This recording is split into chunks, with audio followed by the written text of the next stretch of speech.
All right, Dan, thank you. All right, how's your handwriting? And what about your child's handwriting? This is National Handwriting Day, and you may not know all South Carolina kids cannot write in cursive. Yeah, that was surprising to me. There was a period when the state actually stopped teaching it, and we've pulled in an educator today to talk about that gap in writing skills for some kids and handwriting in general. Sydney Tran teaches 3rd grade.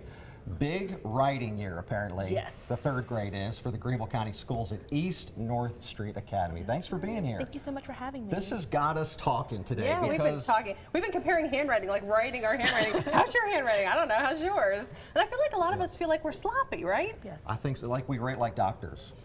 I mean, I do. And I have to be, as educator, I have to make sure that I'm writing neat for my kids because they need to be able to read it.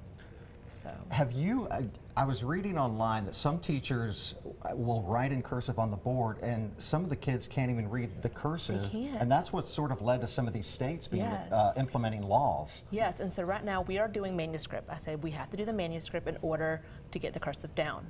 After that, we're going to learn cursive, and I will start writing my directions in cursive so that they have that practice of reading it as well as writing it. So 3rd grade is the year that you start cursive? I started last year when I taught 2nd grade. Okay. And so now some of them get it. So let's go through this. Like, why do you as an educator believe it really is important for kids to understand it, learn it, and figure it out? Well, when we get letters from our grandparents, they're normally going to be in cursive, and so if we can't read them, you know, what are we going to do? We can't have those memories with them. Also, we are going to have to sign important documents. And so we have to have that signature in there so that things can't get forged.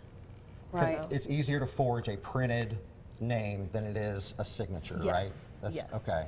And what about the whole like historical documents that are out there? I mean, if you really want a kid to get one of those like wrinkled copies of the Declaration of Independence, they can't read it. I mean, it's hard for us to read it, but if I sit down, I can decipher what it says, but these kids, they have no idea what it's saying on there. I'd never even thought about it. I texted my children and said, do you know cursive? One said nope, and the other said nah.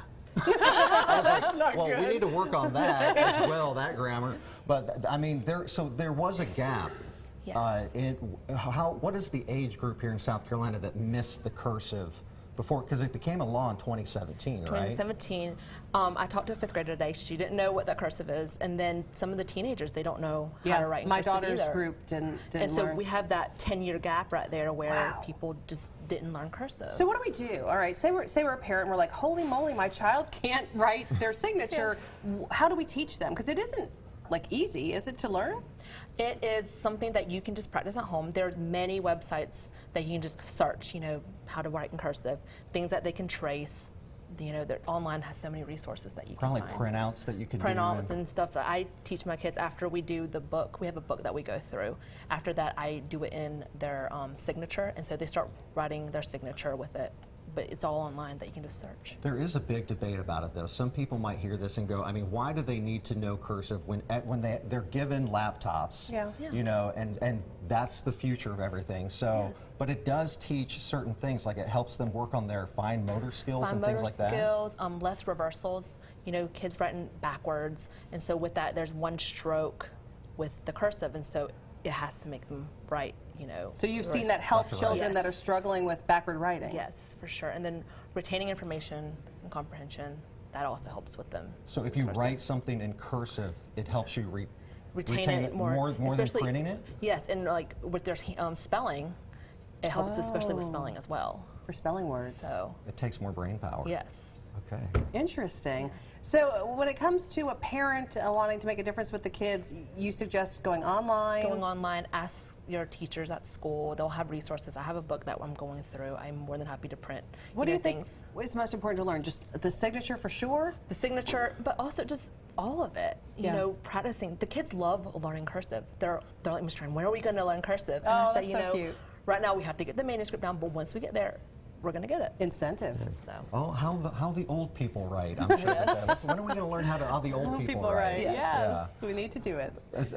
We didn't even think about this. I had no clue. My children didn't know. So this weekend, I know what we're doing. They're going to at least know how to do their name, right?